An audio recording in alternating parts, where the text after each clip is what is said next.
और दुआ और प्रार्थना में याद करने के लिए आप सभी का शुक्रिया, बहुत बहुत आभार, बहुत बहुत धन्यवाद। आज की जो कहानी है वो कहानी हमारे साथ शेयर की है जसवीर भाई ने। जसवीर भाई, थैंक यू सो मच, आपका बेहद शुक्रिया, बहुत बहुत आभार आपका। जसवीर भाई कहते हैं, जब मैं जसवीर भाई की भेजी हुई कहानी को पढ़ रहा था तब बड़ा आश्चर्य भी हुआ मुझे, लेकिन ऐसा मैंने भी कई बार सुना था, तो वो जसवीर भाई के साथ एक्सपीरियंस है वो हुआ है, तो वो एक्सपीरियंस जो मैंने पढ़ा वो आपके साथ शेयर कर रहा हूँ। जसवीर भाई यहाँ थोड़ा बहुत अपने काम से बाहर रहते हैं, घर पे लेट आते हैं। तो जब वो एक दिन तमाम सारे काम निपटा करके जब अपने घर जा रहे थे, तब वो आपने देखा होगा, और जसवीर भाई हनुमानगढ़ से हैं, thank you so much Hanumangarh वासियों, आपको भी। हनुमानगढ़ से हैं, तो इनके जो गांव हैं, गांव में जैसे ये शहर से जाते हैं तो अपनी बस से उतर के इनको 1.5 किलोमीटर का रास्ता है वो तय करना पड़ता है नहर के पास पास में। तो जैसे ये शहर से आते हैं तो उस दिन इनके कुछ ड्रिंकिंग की हुई थी, लगाई हुई थी, तो ये खूब मस्ती में थे। तो नहर का किनारा था और अमूमन तौर पर जसवीर यहीं से जाते हैं, तो इन्हें किसी बात का कोई डर नहीं था, क्योंकि रात्रि को जो लोग हैं 9-10 बजे सर्दियों के टाइम में आराम से खेतों वाले होते हैं, वो अपने अपने काम कर रहे होते हैं। लेट काफ़ी हो जाता है, 9-10 बजे का समय बहुत काफ़ी होता है, लेकिन फिर भी जसवीर के लिए ये कोई नई बात नहीं थी। जसवीर उस दिन उतर के और नहर किनारे अपने गांव की ओर जा रहे हैं, अपने घर की ओर जा रहे हैं। वो अचानक चलते हैं और चलते ही उनको एक बकरा नज़र आता है।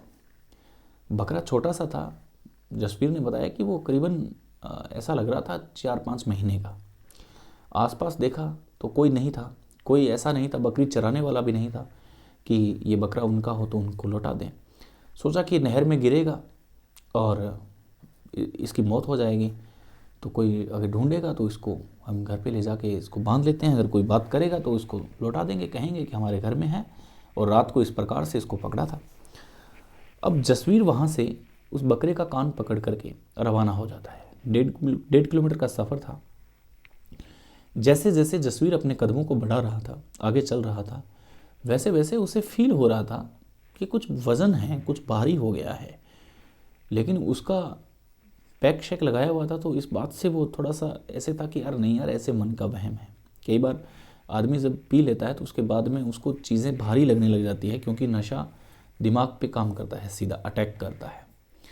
तो बकरा बड़ा होता जा रहा था। अब उसे महसूस हुआ कि बकरा बड़ा हो चुका है। जो 3-4 महीने का बच्चा लग रहा था वो अब काफ़ी बड़ा हो चुका है, उसका कद काठी सब एकदम बड़ी हो चुकी है। जसवीर ने मुझे बताया कि जैसे मैंने ये तस्वीर देखी तो मैं पूरी तरीके से डर चुका था कि आखिर ये क्या है, ये चीज़ क्या है। अब मेरे हिम्मत नहीं हो रही थी कि मैं उस बकरे का कान छोड़ दूँ। अगर छोड़ दिया, उस वक्त जसवीर बता रहा है कि मेरी सारी पी हुई टोटल उतर चुकी थी, क्योंकि ये पहली दफ़ा ऐसा हो रहा था उस रास्ते पे कि इस प्रकार की कोई घटना मेरे साथ हो रही थी, और मैं उस चीज़ को फील कर रहा हूँ कि बकरा अपने आप बड़ा हो रहा है। अब ये बात बड़ी असमंजस वाली थी इस तस्वीर के लिए कि अब इस बकरे को छोड़ूं या फिर क्या करूं। आसपास रोज़ कहते हैं कि लोग मिल जाते हैं, लेकिन उस दिन कोई लोग नहीं थे, कोई पास में था ही नहीं कि किसी को आवाज़ लगा ले। जसवीर यहाँ बोलना चाह रहा था, जसवीर यहाँ उसका कान छोड़ना चाह रहा था, लेकिन नहीं छोड़ रहा था। धीरे धीरे जसवीर अपने कदमों को बढ़ा रहा है। अब जसवीर के लिए बहुत बड़ी बात हो गई।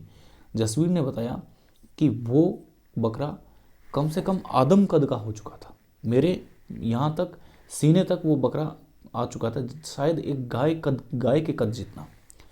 अब जब गाय के कद का बकरा बना तब जसवीर की हालत ख़राब हो गई।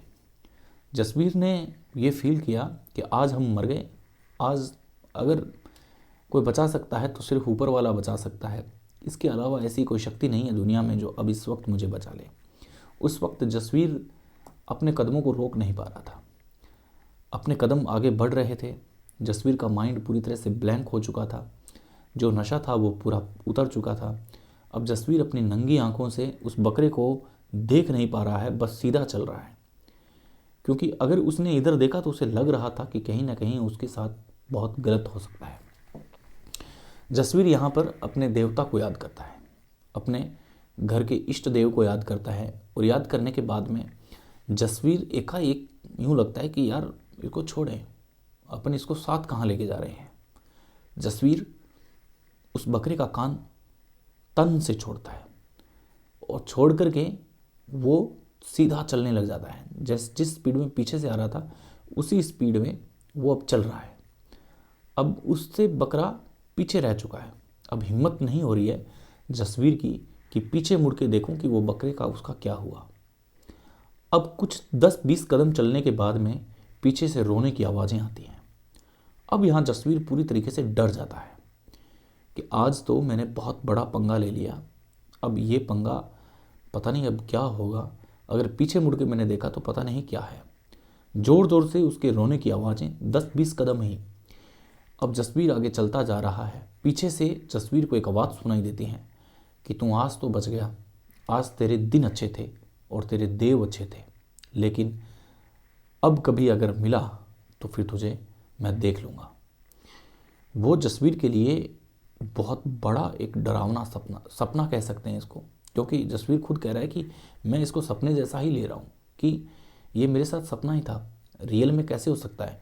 जसवीर कह रहा है कि मैंने ये बातें मेरे घर आकर के बताई, मेरे दोस्तों को बताई, लेकिन कोई यकीन नहीं करने को तैयार था, क्योंकि जब भी मैं मेरे काम से लौटता तो मैं मेरे मित्रों के साथ एंजॉय करके लौटता था। इसमें घर वाले भी यकीन नहीं कर रहे कि तुम सच बोल रहे हो या तुम्हें नशा था।